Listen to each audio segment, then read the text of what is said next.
नमस्कार मित्रों, हमारा आज का जो टॉपिक है वो कोरिलेशन से रिलेटेड जो प्रश्नोत्तरी है यूजीसी नेट शिक्षा शास्त्र की परीक्षा जो हुई है विगत वर्षों में, उसमें जितने भी कोरिलेशन के प्रश्न पूछे गए हैं अधिकांश प्रश्नों को इस वीडियो में समाहित किया गया है। इससे पहले मैंने एक वीडियो बनाई थी कोरिलेशन से रिलेटेड, जो थ्योरी की वीडियो थी, उसी थ्योरी पर आधारित ये सारे प्रश्न है। अगर आप उस वीडियो को देखेंगे तो निश्चित रूप से ये सारे प्रश्न आप बहुत आसानी से हल कर सकते हैं और इनकी डिटेल्ड एक्सप्लेनेशन हमने दिया है, डिटेल्ड व्याख्या की है हर प्रश्न की। तो चलिए आगे प्रश्नों की तरफ बढ़ते हैं। प्रश्न है, दो विशुद्ध द्विभाजक यानी ट्रू डाइकोटोमस वेरिएबल साथ साथ समान अथवा विपरीत दिशाओं में परिवर्तित होते हैं, तब इस संबंध को दर्शाने की समुचित माप है। तो ए विकल्प दे रखा है आंशिक सहसंबंध, दूसरा है बहुल सहसंबंध, तीसरा है पॉइंट वाइज सीरियल और चौथा है फाई गुणांक। याद रखिएगा, विशुद्ध द्विभाजक, दो चर हैं, दोनों विशुद्ध द्विभाजक हैं, ट्रू डाइकोटोमस हैं। तो ऐसी परिस्थिति में हम किसका प्रयोग करते हैं, पिछले वीडियो में हमने पढ़ा था इसके विषय में। तो फाई गुणांक यहाँ पर आएगा क्योंकि दोनों चर हैं और ट्रू डाइकोटोमी है। दोनों चरों को दो भागों में डिवाइड किया और ट्रू डाइकोटोमी है, तो ऐसी स्थिति में फाई गुणांक का प्रयोग करेंगे। अगर ये डाइकोटोमी ट्रू के बजाय आर्टिफिशियल होती या जिसे कहते हैं कृत्रिम या आर्बिट्रेरी होती, तो ऐसी स्थिति में टेट्रागोनिक कोरिलेशन का उपयोग होता है। हम बात करते हैं फाई गुणांक की। फाई गुणांक में क्या होता है कि जब x तथा y चरों को दो वास्तविक श्रेणियों में बांट दिया गया हो, इसमें आंकड़े 2x2 की तालिका में होते हैं। आइटम एनालिसिस में इसका प्रयोग अधिक होता है और द्विभाजित चरों का सामान्य वितरण इसके लिए आवश्यक नहीं है। ये शर्तें जो है फाई कोरिलेशन की हैं, जो हमने पिछले वीडियो में भी पढ़ी थी एजेकेस। अब दूसरे प्रश्न पे चलते हैं। यदि दो चरों x तथा y में उल्लेखनीय ऋणात्मक सहसंबंध है तो निम्नलिखित में से कौन सा कथन सत्य होगा। ए विकल्प दे रखा है x y में भिन्नता लाता है, बी है y x में भिन्नता लाता है, सी है x तथा y साथ साथ भिन्न होते हैं और डी है y तथा x तथा y एक दूसरे में भिन्नता लाते हैं। तो अगर बात की जाए इसमें उल्लेखनीय ऋणात्मक सहसंबंध का तात्पर्य यह है कि सार्थकता के स्तर पर यानी उच्च ऋणात्मक सहसंबंध होगा। तो ऐसी स्थिति में क्या होगा, अगर ऋणात्मक सहसंबंध में क्या होता है कि अगर एक वेरिएबल ग्रो करता है, बढ़ता है, तो साथ साथ दूसरा वेरिएबल जो है उसी अनुपात में घटता जाता है। जैसे हमने यहाँ पर लिया है ऋणात्मक सहसंबंध में एक चर में वृद्धि होने पर दूसरा उसी अनुपात में विपरीत दिशा में जाता है। जैसे खेलने की आदत तथा उम्र में सहसंबंध, एक निश्चित आयु के बाद जैसे जैसे आयु में वृद्धि होती है खेलने की आदत घटती जाती है। मतलब एक चर में वृद्धि हो रही है, उम्र बढ़ रही है और खेलने की आदत जो है वो लगातार घटती जा रही है एक निश्चित आयु के बाद। मान लीजिए अगर आप ये सर्वे 35 साल से ऊपर के लोगों के ऊपर कर रहे हैं तो ये बात पूर्णतया लागू होगी निश्चित रूप से। तो इसका जो सही उत्तर है वो सी है। अगर सार्थक से संबंध है तो ऋणात्मक होने की स्थिति में एक चर ऊपर जा रहा है, एक चर नीचे जा रहा है। ठीक है, तो सी सही उत्तर है इसका। अगले प्रश्न की तरफ बढ़ते हैं। प्रश्न है, एक अनुसंधानकर्ता पियर्सन आर का प्रयोग करते हुए तीन चरों जैसे बालकों की शैक्षिक उपलब्धि, बुद्धि और सामाजिक आर्थिक स्तर के बीच सह संबंध का पता लगाता है। उसके अध्ययन के उद्देश्य के अनुसार सामाजिक आर्थिक स्तर के प्रभाव को नियंत्रित कर शैक्षिक उपलब्धि और बुद्धि के बीच संबंध का अनुमान लगाना है।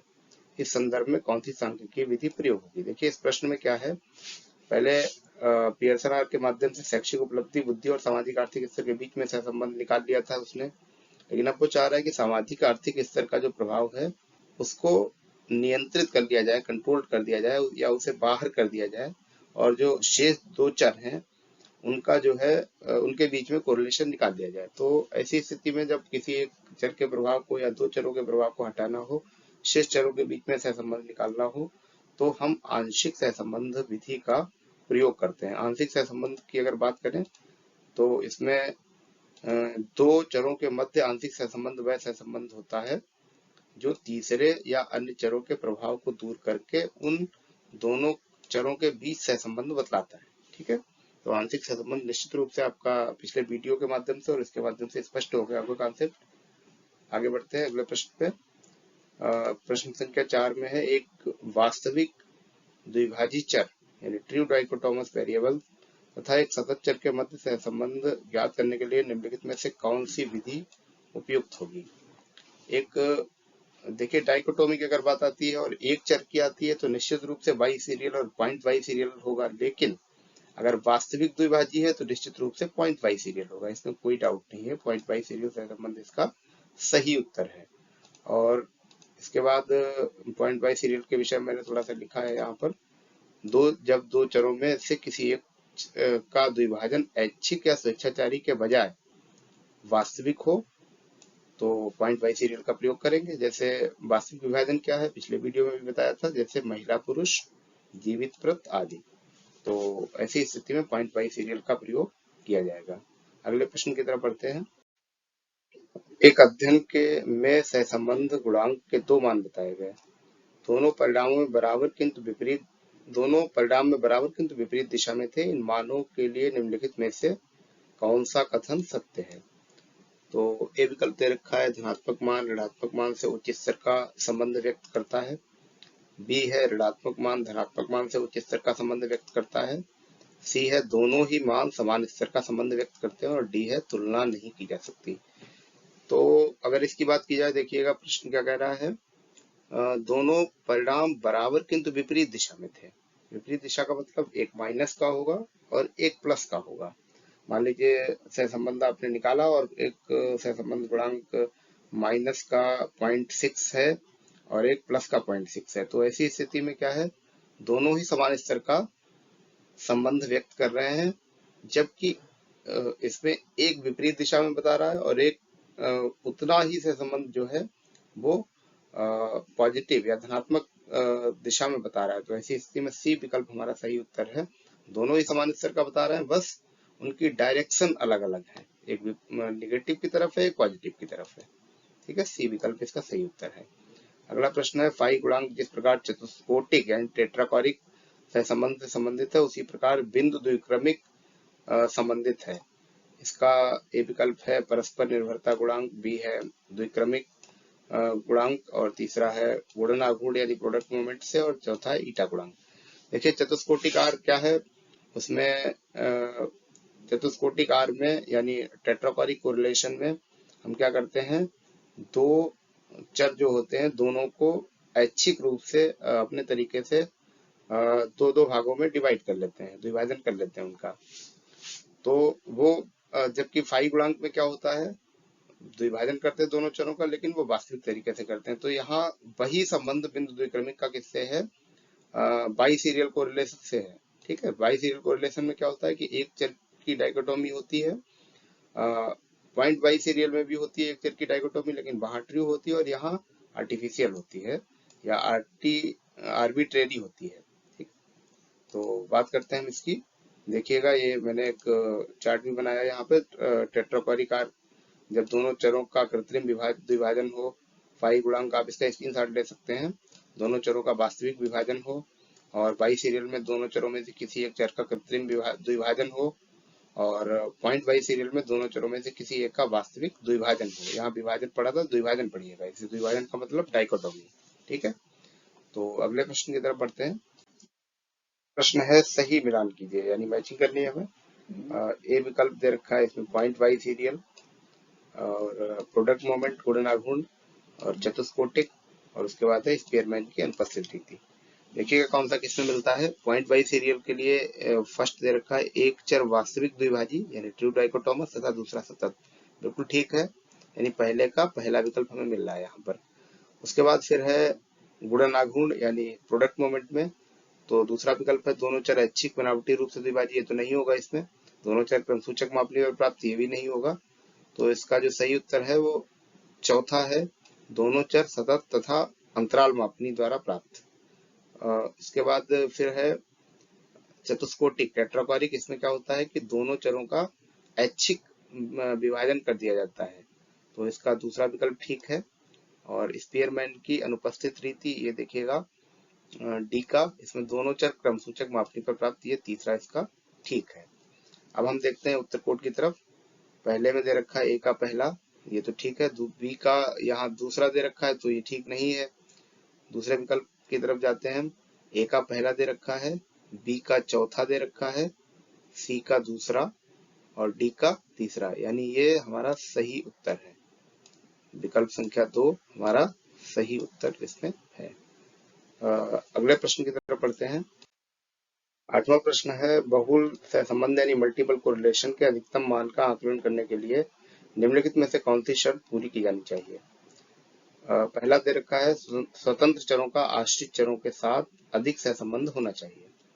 दूसरा है, स्वतंत्र चरों का एक दूसरे के साथ कम सहसंबंध होना चाहिए। विकल्प दे रखे हैं, केवल शर्त 1 पूरी की जानी चाहिए, केवल शर्त 2 पूरी की जानी चाहिए, शर्त 1 व 2 दोनों पूरी की जानी चाहिए, ना तो शर्त 1 और ना ही 2 आवश्यक है। देखिएगा, मल्टीपल कोरिलेशन के लिए स्वतंत्र चरों का आश्रित चरों के साथ अधिक सहसंबंध होना चाहिए, निश्चित रूप से ठीक बात है, बिल्कुल सही है। स्वतंत्र चरों का एक दूसरे के साथ कम सहसंबंध होना चाहिए, स्वतंत्र चर जितने भी लिए हैं वो आपस में ज्यादा कोरिलेट नहीं होने चाहिए, तो ये बात भी बहुल सहसंबंध के लिए ठीक है।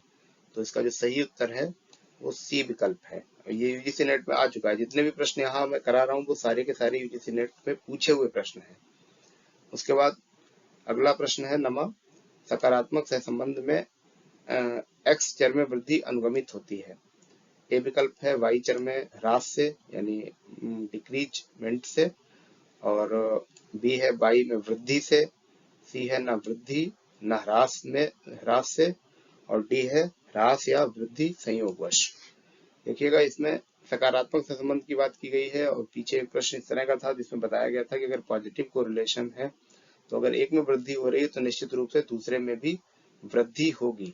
ठीक है, तो इसका जो सही उत्तर है वो पहले हम देख लेते हैं। यहाँ व्याख्या भी लिखी है, यदि चरों में धनात्मक सहसंबंध हो तब एक चर की दिशा में ही दूसरे चर में वृद्धि होती है। जैसे बुद्धि लब्धि यदि उच्च है तो उपलब्धि भी उच्च हो या होगी। ठीक है, जैसे अगर बुद्धि लब्धि किसी की ज्यादा है तो निश्चित रूप से एक्सपेक्ट किया जाएगा कि उसकी उपलब्धि का स्तर भी उच्च रहेगा, अगर अन्य बातें समान रहे तब। तो इसका जो सही उत्तर है बी विकल्प ठीक है, सकारात्मक है, इसलिए वाई में भी वृद्धि होगी। तो अगले प्रश्न की तरफ बढ़ते हैं। ये प्रश्न है, दो चरों के बीच सहसंबंध के गुणांक का प्रसार यानी रेंज क्या है। 0 से +1, 0 से -1, +1 से -1 या फिर 0। देखिए, जब सामान्य रूप से सहसंबंध की बात की जाए तो निश्चित रूप से इसका जो सही उत्तर है +1 से -1, ये ठीक है। बहुल सहसंबंध होने की स्थिति में, जैसा कि पहले वीडियो में भी बताया था, उसका जो कोरिलेशन है, मल्टीपल कोरिलेशन कभी ऋणात्मक नहीं होता, तो उसका रेंज जो है 0 से +1 तक होता है। ठीक है, तो अगले प्रश्न की तरफ बढ़ते हैं। निम्नलिखित में से कौन सा दूसरे तीनों के अपेक्षा सहसंबंध की अधिक त्रुटिरहित माप प्रदान करता है, यानी सबसे शुद्ध इनमें से कौन मेजरमेंट करता है कोरिलेशन का। तो ए विकल्प दे रखा है स्पीयरमैन का रो, बाई सीरियल सहसंबंध, प्रोडक्ट मोमेंट कोरिलेशन और केंडाल अनुपस्थित रीति। तो याद रखिएगा, प्रोडक्ट मोमेंट कोरिलेशन ऐसा कोरिलेशन है जो बाकी सारे जो कोरिलेशन है उनकी अपेक्षा ज्यादा शुद्ध तरीके से जो मेजरमेंट है वो देता है, इसीलिए प्रोडक्ट मोमेंट कोरिलेशन सबसे ज्यादा प्रयोग में लाया जाने वाला कोरिलेशन है। ठीक है, तो अगले प्रश्न की तरफ चलते हैं। प्रश्न है, निम्नलिखित में से कौन सी शर्त गुणन आघूर्ण यानी प्रोडक्ट मोमेंट कोरिलेशन के लिए आवश्यक है। ए विकल्प है प्रतिदर्श विषम हो, हेट्रोजेनियस हो, मतलब प्रतिदर्श 30 से अधिक न हो, सी है संबंध रैखिक हो, और डी है संबंध वक्ररेखीय हो। तो थोड़े से इसकी डिटेल की बात कर लेते हैं, क्या क्या पूर्व कल्पनाएं हैं प्रोडक्ट मोमेंट की। देखिएगा, इसमें एक्स तथा वाई चर के प्राप्तांकों के मध्य संबंध रेखीय होना चाहिए। देखिए, पहले विकल्प से ही मिल रहा है, पहले नंबर से ही, अर्थात जिसकी व्याख्या ग्राफ पर एक सीधी रेखा द्वारा हो सके। दूसरा है, एक्स तथा वाई चरों में सम विसारिता होनी चाहिए, सम विसारिता के बारे में मैंने पिछले वीडियो में समझाया था। तीसरा है, एक्स तथा वाई चर पर आने वाले प्राप्तांकों के भिन्न भिन्न युग्म एक दूसरे से स्वतंत्र हों। और चौथा है, दोनों चर कंटिन्यूअस यानी सतत हों, यद्यपि वितरण का सामान्य होना आवश्यक नहीं है। इसकी कुछ शर्तें हैं, तो यहाँ से देखिएगा, इसमें प्रतिदर्श विषम नहीं है, बिल्कुल नहीं है। प्रतिदर्श 30 से अधिक हो, ऐसी भी कोई बात नहीं है। प्रतिदर्श संबंध वक्र रेखीय, ये भी ठीक नहीं है। तो हमारा सी विकल्प जो है सही उत्तर है। उसके बाद 13वें प्रश्न की बात करते हैं। एक शोधकर्ता ने एक उपलब्धि परीक्षण का विकास किया। इस प्रश्न पत्र के आधार पर उच्च व निम्न समूह के आंकड़े मिले। यदि किसी पद की विश्वसनीयता जानने के लिए निम्नलिखित में से कौन सा परीक्षण सर्वाधिक उपयुक्त है। देखिए, जहां पर विश्वसनीयता के संबंध में आइटम एनालिसिस करना हो तो सबसे बेहतर जो है वो पॉइंट वाइज सीरियल कोरिलेशन प्रयोग में आएगा। ठीक है, उच्च व निम्न समूह के मध्य हमें जो है किसी एक आइटम का एनालिसिस करना है, प्रश्न के हिसाब से किसी पद की विश्वसनीयता जाननी है या पदों की विश्वसनीयता जाननी है, तो ऐसी स्थिति में पॉइंट वाइज सीरियल हमारा सही उत्तर होगा। ठीक है, अगले प्रश्न की तरफ चलते हैं। प्रश्न संख्या 14 है, अन्य शर्तें अगर वही हो तो निम्नलिखित में से कौन सा सहसंबंध सबसे कमजोर होता है। ए विकल्प है 0.26, बी है -0.85, सी है 0.46 और डी है 0.10। 0.26 का मतलब 26% कोरिलेशन है दोनों चरों के मध्य में। पॉइंट माइनस के 0.85 में यानी ऋणात्मक रूप से 85% कोरिलेशन है, यानी मजबूत उच्च ऋणात्मक सहसंबंध है यहाँ पर। और उसके बाद 0.46 का मतलब है 46% तक कोरिलेटेड है, और डी विकल्प है 0.10 का मतलब 10%।